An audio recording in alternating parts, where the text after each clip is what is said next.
Hello students, आप सभी का स्वागत है मेरे channel tricky chemistry basics by Suman Nidhi में। तो आज हम पढ़ने जा रहे हैं लेंथेनाइडों के रंग, कलर ऑफ लेंथेनाइड। तो कलर बताने से पहले मैं आपको लेंथेनाइड क्यों रंग प्रदर्शित करता है, क्या कारण है, या कोई कंपटीशन एग्जाम में भी आ सकता है, तो ध्यान से सुनिएगा। देखिए होता क्या है, लेंथेनाइड आयन जो है Ln3 पॉजिटिव ही कहते हैं। सबसे ज्यादा जो ऑक्सीकरण संख्या वो प्रदर्शित करते हैं वो होते हैं +3। तो वो क्या करते हैं, उनका लास्ट इलेक्ट्रॉन जाता है F ऑर्बिटल में।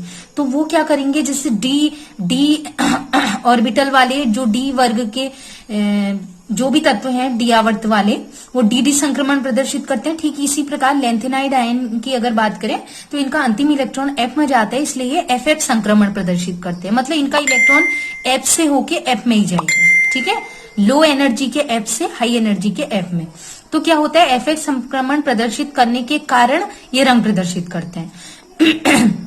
FF संक्रमण में लेंथेनाइड तत्वों के इलेक्ट्रॉन, ये देखिए ये पॉइंट है, जो FF संक्रमण में होता क्या है, FF ट्रांजिशन में होता क्या है, जो लेंथेनाइड तत्व होते हैं उनके इलेक्ट्रॉन क्या होते हैं, उनमें जब प्रकाश डाला जाता है, ठीक है, एक निश्चित आवृत्ति का, निश्चित तरंग दैर्घ्य का, तो उचित ऊर्जा का प्रकाश जब डाला जाता है उन इलेक्ट्रॉनों पर, तो वो इलेक्ट्रॉन क्या करते हैं, उस ऊर्जा को ग्रहण करके निम्न ऊर्जा वाला जो F कक्षक जहां वो अभी होंगे, निम्न ऊर्जा वाले F कक्षक में अभी वो है, उसमें से उसने एनर्जी अवशोषित करके उच्च ऊर्जा वाले जो F कक्षक होंगे उसमें प्रवेश करते हैं।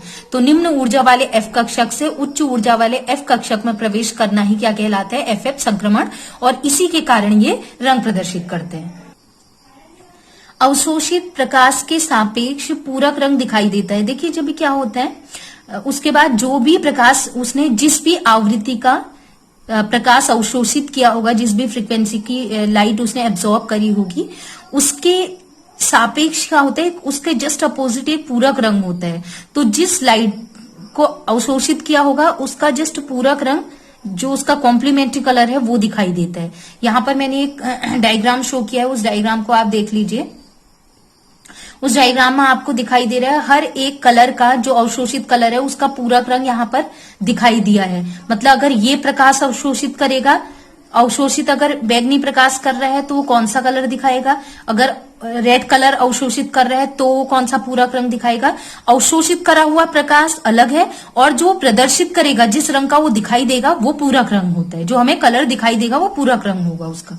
ठीक है, तो प्राप्त रंग F इलेक्ट्रॉनों की संख्या पर निर्भर करता है। जितने इलेक्ट्रॉन होते हैं F ऑर्बिटल में, ठीक है, F ऑर्बिटल में F कक्षक में जो भी इलेक्ट्रॉन होंगे उनकी संख्या पर डिपेंड करता है कि रंग क्या होगा। तो जिन लेंथेनाइड आयनों में F इलेक्ट्रॉन समान होते हैं, मान लीजिए कोई दो लेंथेनाइड तत्व हैं, उनमें जो है अयुग्मित इलेक्ट्रॉनों की संख्या बराबर है, इलेक्ट्रॉनों की संख्या बराबर है, तो उनके क्या होंगे, उनके रंग समान होंगे। ठीक है, अगर अयुग्मित इलेक्ट्रॉनों की संख्या 1-1 है तो एक सा आएगा, अयुग्मित इलेक्ट्रॉनों की संख्या 2-2 है तो एक सा रंग आएगा। ठीक है, तो जितने उसमें अगर इलेक्ट्रॉन समान होंगे, अयुग्मित इलेक्ट्रॉन, तो रंग भी सेम प्रदर्शित करेंगे। अब है लेंथेनाइड आयनों के बैंड स्पष्ट। देखिए जब इनको स्पेक्ट्रोस्कोपिकली देखा जाता है, ये हायर लेवल की बात है, तो इनके बैंड जो होते हैं, जो बैंड बनेंगे, जो स्ट्रिप्स टाइप की दिखाई देती है हमें, ठीक है, तो वो कैसी होंगी, एकदम क्लियर दिखेंगी, स्पष्ट दिखेंगे, और शार्प होती है, नुकीले होते हैं। ठीक है, 4F कक्षक के बाहर क्या होता है आपको पता है इसका। देखिए मैं डायग्राम साथ साथ में दिखा रही हूँ। जो लेंथेनाइड आयनों का अगर हम कोषों की व्यवस्था देखें, ठीक है, इलेक्ट्रॉनिक कॉन्फ़िगरेशन देखें, उसका डायग्राम देखें, तो 4F कक्षक अंदर होते हैं, उसके बाहर 5D होता है, और सबसे बाहर 6S होता है। तो हम कह सकते हैं 4F कक्षक जो होते हैं बहुत अंदर धसे होते हैं। ठीक है, उसके बाहर 5D और 6S होते हैं। तो अगर कोई लिगेंड उसके नजदीक आना चाहता है 4F कक्षक के, तो डायरेक्ट 4F कक्षक के संपर्क में नहीं आ पाता। क्यों? क्योंकि सब लेंथेनाइड के सभी तत्वों की अगर बात करें, किसी भी तत्व को ले लें, तो अगर लिगेंड इलेक्ट्रॉन देना चाहेगा वो, तो सबसे पहले सबसे नजदीक उसके कौन से ऑर्बिटल पड़ेगा, सबसे नजदीक 6S, सबसे बाहर 6S होता है तो वो नजदीक होगा। 5D थोड़ा अंदर होता है, 4F बहुत अंदर हुआ। ठीक है, अतः लिगेंड से डायरेक्ट 4F लेंथेनाइड तत्व जो होता है उसमें का जो 4F कक्षक है और उस लिगेंड के बीच काफी दूरी होती है, इसलिए लिगेंड के का कोई प्रभाव नहीं पड़ता रंग पर। मतलब जो रंग प्रदर्शित करना है वो करेगा, लिगैंड के आने से या ना आने से इससे कोई फर्क नहीं पड़ेगा। मतलब लिगैंड की उपस्थिति का कोई प्रभाव नहीं पड़ेगा लेंथेनाइडों के रंग पे। तो मीन्स जितने इलेक्ट्रॉन है उसके बिहाफ पर हम देखेंगे कि ये क्या रंग प्रदर्शित करते हैं। अब मैंने एक टेबल बनाई है, आप भी इसको नोट कर लीजिएगा। आयन लिखे हुए यहाँ पर 4f में इलेक्ट्रॉन कितने हैं और उनका रंग क्या होगा और अयुग्मित इलेक्ट्रॉनों की संख्या। ठीक है, तो La3 पॉजिटिव में F में कोई इलेक्ट्रॉन नहीं होता है 4f कक्षक में। अयुग्मित इलेक्ट्रॉन 0 है और जब भी अयुग्मित इलेक्ट्रॉन 0 होंगे तो रंग ही नहीं होगा। सीरियम 3 पॉजिटिव 4f कक्षक में 1 इलेक्ट्रॉन होता है, अयुग्मित इलेक्ट्रॉनों की संख्या 1, तो ये हो जाएगा क्या, रंगहीन। एक ये वाला एक्सेप्शनल केस है क्योंकि हम हमेशा पढ़ते हैं कि अगर किसी भी तत्व में अयुग्मित इलेक्ट्रॉन है तो वो रंग प्रदर्शित करेगा और अयुग्मित इलेक्ट्रॉन नहीं है तो वो रंग प्रदर्शित नहीं करेगा।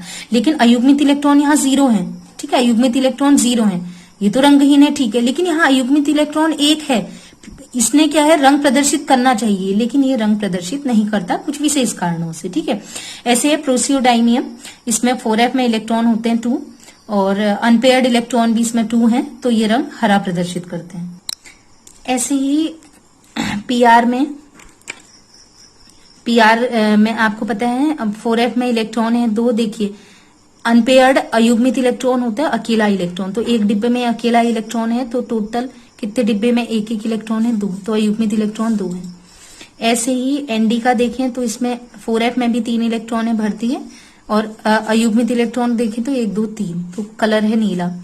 ऐसे ही प्रोसियोडाइनियम 4 गुलाबी और 4 अयुग्मित इलेक्ट्रॉन। सिमारियम में 5 अयुग्मित इलेक्ट्रॉन है पीला रंग, यूरोपियम में 6 अयुग्मित इलेक्ट्रॉन है हल्का गुलाबी, गैडोलिनियम में 7 अयुग्मित इलेक्ट्रॉन है रंगहीन। ठीक है, ये रंगहीन इसलिए होता है क्योंकि जब सभी ऑर्बिटल में एक एक इलेक्ट्रॉन सिंगल सिंगल आ जाते हैं तो ये हाईली स्टेबल अत्यधिक स्थायी व्यवस्था होती है, इस वजह से बहुत ज्यादा स्थायी हो जाता है और इलेक्ट्रॉन क्या होता है, बहुत ज्यादा स्थायी होने की वजह से इसे बहुत ज्यादा ऊर्जा की आवश्यकता होती है उच्च ऊर्जा स्तर में जाने के लिए। एफएफ संक्रमण करने के लिए बहुत ज्यादा ऊर्जा देनी पड़ती है तभी जाके ये संक्रमण करता है, तो उतनी ऊर्जा हम दे नहीं पाते, इस वजह से ये रंगहीन ही रहता है। अब आ गया टर्बियम। टर्बियम जो है उसमें 8 इलेक्ट्रॉन है 4f में, तो मैंने भरे 1 2 3 4 5 6 7 8, तो यहाँ पर जोड़ा बन गया, ये अयुग्मित नहीं रहा, अकेला नहीं रहा। अकेला कितने हैं, एक ऐसा ऑर्बिटल जिसमें 1 इलेक्ट्रॉन हो, 1 2 3 4 5 6। अब घटना शुरू हो जाएगा अयुग्मित इलेक्ट्रॉनों की संख्या, तो इसमें हो गया 6। जैसे अयुग्मित इलेक्ट्रॉनों की 6 संख्या थी तो हल्का गुलाबी था, तो 6 में हल्का गुलाबी रहेगा। जब अयुग्मित डिस्प्रोसियम में अयुग्मित इलेक्ट्रॉनों की संख्या 5 है, पीला रंग है, तो यहां भी पीला रंग ही था। ठीक है, ऐसे ही होल्मियम 10 है, अनपेयर्ड इलेक्ट्रॉन इसमें 4 है अयुग्मित इलेक्ट्रॉन, तो हल्का पीला, ठीक, पीला लिख सकते हैं। ऐसे ही अर्बियम है, अर्बियम में अयुग्मित इलेक्ट्रॉन की संख्या 3 है, ये होता है गुलाबी और ठीक है, और ये है डीएम, इसमें अयुग्मित इलेक्ट्रॉनों की संख्या 2 है, तो ये होता है हल्का हरा। और ऐसे ही 1 जो है ये टर्बियम, जिसमें अयुग्मित इलेक्ट्रॉनों की संख्या 1 है, वो होता है रंगहीन, और जिसमें 0 है वो तो रंगहीन रहेगा ही। अयुग्मित इलेक्ट्रॉनों की संख्या 0 होगी तो वो रंगहीन ही रहेगा। अयुग्मित इलेक्ट्रॉन होता है अकेला इलेक्ट्रॉन, इसमें सारे के सारे जोड़े में हैं, तो हम कहेंगे अयुग्मित इलेक्ट्रॉन 0 है, तो ये रंग प्रदर्शित नहीं करेगा। तो ये सारे कलर मैंने बता दिए। कलर में केवल एक जगह पर चेंज आया है, जब अयुग्मित इलेक्ट्रॉनों की संख्या 3 थी, तो यहाँ कलर है अर्बियम का गुलाबी, लेकिन पहले जो था वो था नियोडाइमियन का, उसका कलर है नीला। केवल यहीं पर चेंज है, बाकी सेम रहेगा। अब हम बात करते हैं जटिल यौगिक बनाने की प्रवृत्ति। ठीक है, nature of complex formation. Lanthanide ion पर यद्यपि क्या होता है, मतलब ऐसा आता है कि क्या ये जटिल यौगिक बना पाते हैं या नहीं, वो ही बता रही हूँ। छोटा सा टॉपिक है, इसको कर लेते हैं। लेंथेनाइड आयन पर क्या होता है, घनत्व आवेश आपको पता है +3 होता है। ठीक है, इन सभी तत्वों पर +3 आवेश होता है, किंतु बड़े आकार के जो लेंथेनाइड है उनका आवेश बट्टे घनत्व चार्ज/डेंसिटी, इसका अनुपात क्या हो जाता है, घट जाता है। इसलिए इनकी ध्रुवीकरण करने की प्रवृत्ति अधिक नहीं होती, मतलब इनको हम ज्यादा पोलराइज नहीं कर सकते, ध्रुवीकरण नहीं कर सकते। इसलिए लैंथेनाइड आयनों की जटिल यौगिक बनाने की प्रवृत्ति कम होती है। देखिए ध्रुवीकरण का मतलब क्या होता है, जो पॉजिटिवली चार्ज जो भी हमारे पास लैंथेनाइड आयन है, उनको अगर कोई नेगेटिव चार्ज वाला आयन, ऋणावेशित वाला आयन अपनी ओर को खींच रहा है, तो उसी को खींचने की प्रवृत्ति कितनी आसानी से उसकी ओर वो चला जाएगा, वही कहलाता है ध्रुवीकरण। ठीक है, तो जितनी आसानी से उसकी ओर जाएगा तो हम कहेंगे इसका ध्रुवीकरण ज्यादा है। लेकिन इनका ध्रुवीकरण करना इतना आसान नहीं होता, इसी वजह से। लेकिन जो हमारे पास लैंथेनाइड है, इनको आसानी से ऋणायन अपनी ओर आकर्षित नहीं कर पाता, तो उसका कारण यही होता है इनका आवेश अपॉन इनका जो घनत्व होता है, आवेश बट्टे घनत्व।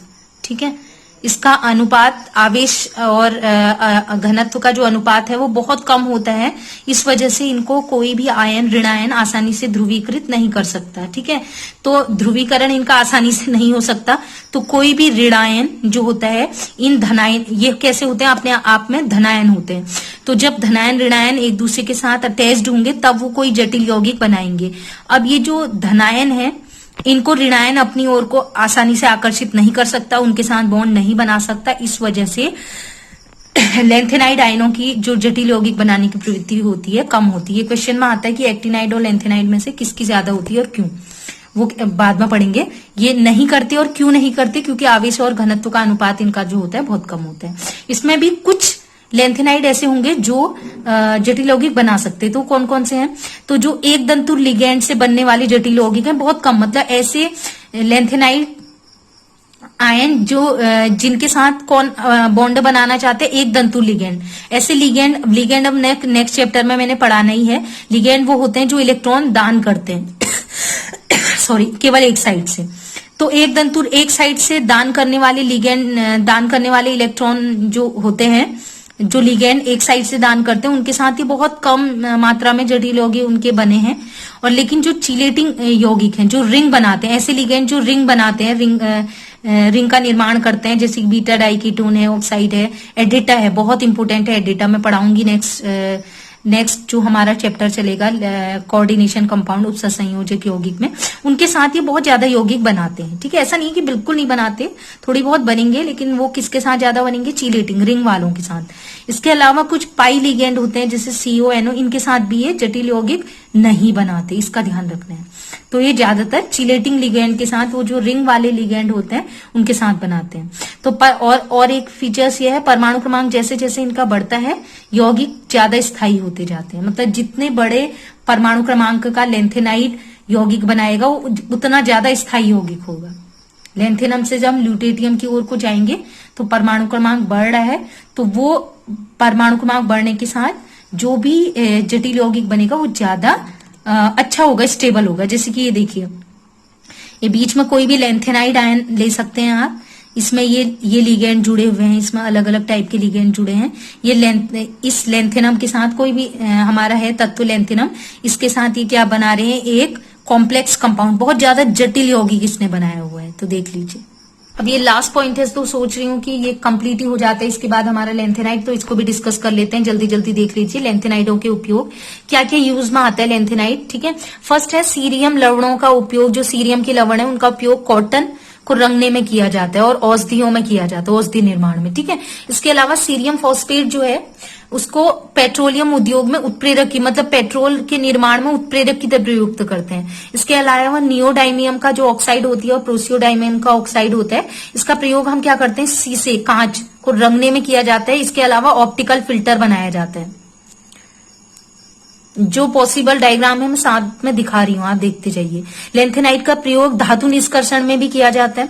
इसके अलावा जो 1% जिरकोनियम है युक्त मैग्नीशियम, इन दोनों का मिक्सचर, और 30% मिश्र धातु, इन दोनों का मिश्रण का प्रयोग हम क्या किसमें करते हैं, जेट इंजन के कुछ पार्ट्स हैं, कुछ हिस्से हैं, उसको बनाने में किया जाता है। तो ये मिश्र धातु है क्या, जब हम सीरियम 50% और अन्य लैंथेनाइड जैसे लैंथेनम है, नियोडाइमियम 40% तक लगभग, ठीक है, और लोहा लगभग 10% तक, वो कार्बन, गंधक, सल्फर, कैल्शियम, एल्यूमिनियम, इन सभी को जब अल्प मात्रा में मिलाया जाता है तो जो बनता है वो मिक्स मेटल या मिक्स धातु कहलाता है। ये आपको पता होना चाहिए। नेक्स्ट है ये लेंथेनाइट से ही बना होता है, ज्यादा इसमें लेंथेनाइट की मात्रा होती है। तो मिस धातु किससे बने होते हैं? लेंथेनाइट से, ये ध्यान रखिएगा। सीरियम ऑक्साइड जो होता है उसका प्रयोग कांच के मेंटल बनाने में किया जाता है। और लास्ट पॉइंट है प्रोसियोडाइमियम और नियोडाइमियम का प्रयोग रंगीन चश्मे जो होते हैं कलरफुल, उसको कांच, उसके जो कांच होते हैं वो बनाने में किया जाता है। तो आज हमने लेंथेनाइड आयनों के रंग पढ़ा, उनके जटिल यौगिक क्यों बनाते हैं ये पढ़ा और उसके उपयोग पढ़ा। तो लेंथेनाइड ऑलमोस्ट हमारा कंप्लीट हो गया, अब एक्टिनाइड शुरू होगा। लेकिन उससे पहले मैं लेंथेनाइड को याद करने की एक अमेजिंग, लेंथेनाइड के रंग को याद करने की एक अमेजिंग से ट्रिक बताऊंगी। तो आज के लिए इतना ही। Keep watching and bye bye.